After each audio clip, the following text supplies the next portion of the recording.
अस्सलाम वालेकुम। मैं डॉक्टर मंजूर हुसैन मलिक आई से बोल रहा हूँ। हम ये बच्चे का मुआयना कर रहे हैं। इस बच्चे के दोनों आँखों में कार्नियोलोपेस्टी है।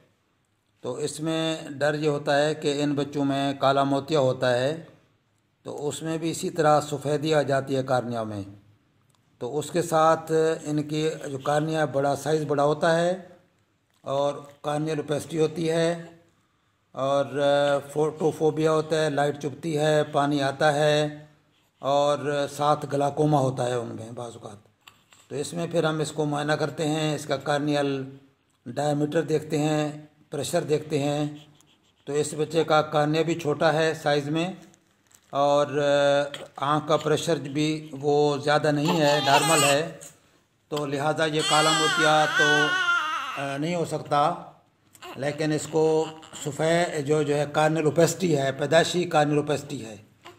तो इस तरह की अगर कार्निया में कोई सफ़ेदी बच्चों में नज़र आती है तो उसका मुआयना ज़रूरी होता है, ताकि डॉक्टर उसको देखने के साथ ये तयन कर सके कि कहीं ये सिंपल कार्नियोलोपेस्टी है या उसमें ग्लाकोमा है, काला मोतिया है। क्योंकि बच्चों में भी काला मोतिया की शक्ल में इसी तरह की कार्नियोलोपेस्टी ज़ाहिर होती है। और फिर बाकी फर्दर फिर हम उसको चेक करते हैं और इवेलुएट करते हैं कि उसमें आँख का प्रेशर और उसकी पीछे फंडस अगर नज़र आता है तो उसकी क्या कैफियत है। तो उसको भी हम चेक करके फिर फाइनल करते हैं कि ग्लाकोमा है, कार्नियोलोपेस्टी है। इस बच्चे में तो सिर्फ कार्नियोलोपेस्टी है। इसको तो फिर हम ये इसके लिए एडवाइस करेंगे कि इसकी कार्निया को चेंज किया जाए, केराटोप्लास्टी की जाए, तो उससे इसकी नज़र बहाल हो सकेगी।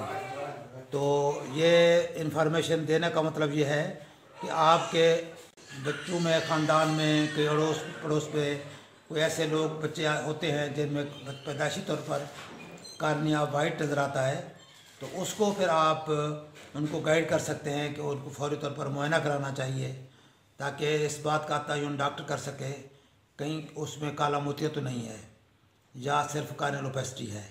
तो उसके मुताबिक फिर उसका हम इलाज एडवाइज़ करते हैं। तो इसी तरह और भी अगर कोई मालूमात लेना चाहें तो मेरा व्हाट्सअप नंबर है 032467444024। तो आप फर्दर मालूमात ले सकते हैं। अस्सलाम वालेकुम वरहमतुल्लाह।